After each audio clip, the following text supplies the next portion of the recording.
কিছু বলে নাই, কারণ নামাজ তো সবার আগে। আর পাপন স্যার এটা বুঝতে পারতে যে আরেকটা ব্যাটসম্যান নামাইতে কিন্তু আউট, আবারও আউট।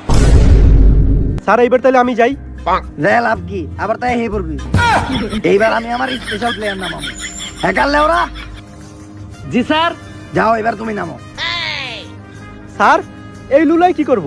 বাকি বাংলাদেশি প্লেয়াররা যা করে নাই, এই লুলাই তাই করবো। মাঠের মাঝখানে বাংলাদেশের নতুন প্লেয়ার হ্যাকার লেওরা কিন্তু হালাই হলো লুলা। লুলা হালাই ব্যাট মারিতে পারলে রেখে কিন্তু মোবাইল দিয়ে কিছু তো একটা করতেছে। এল্লা স্কোর বোর্ডে উইকেট 300 কেমনে হয়ে গেল? আরে উইকেট 300 দিয়ে আলাইতস, উইকেটের বদলে 300 রান দে। ও তাইলে এইটাই ছিল পাপন স্যারের মনে। হ্যাকার বাড়া করে আনছে, হ্যাকার রান বানায় ফেলাইছে 300, আর কোনো বল না খেলেই হ্যাকারের হয়ে গেছে সেঞ্চুরি। এর মধ্য দিয়ে আমাদের প্রথম ইনিংসের সমাপ্তি।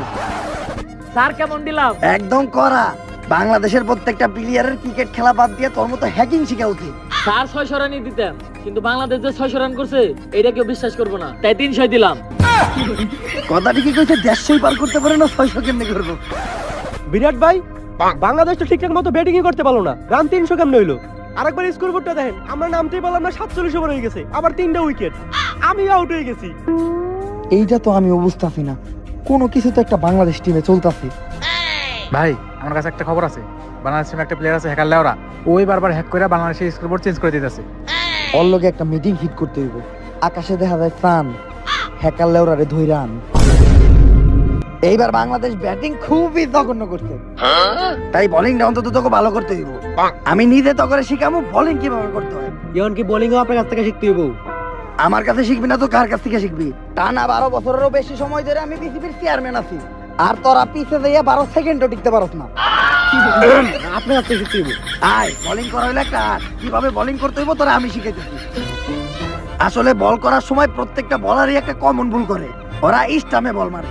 কখনোই বল স্টাম্পে মারা দেব না, বল মারতে হইব স্টাম্পের ফাঁকায়। বুঝতে পারছস? যা বল কর। আমার একটা ইম্পর্টেন্ট কল আইছে, আমি একটু কথা কয়ে নেই। হ্যালো, যদি বিশ্বকাপে না জিততে পারি তাহলে মাথা ঘুরবো। বন বন নাম কিন্তু আমার পাপ।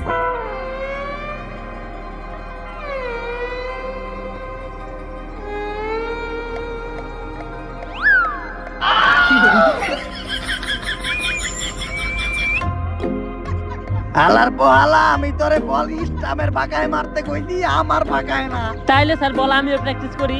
কোনো দরকার নাই। আর আমার কপাল ভালো যে আমি ওদিকে ঘুরাছিলাম, যদি আমি এদিকে ঘুরে থাকতাম তাহলে ওর বলতো আমার স্টামে লাগতো। কপাল ভালো বলটা স্টামে না লাগে আমার কুয়ায় ঢুকছে। মনে হয় কুয়ার ক্ষয়ক্ষতি বেশি হয় নাই।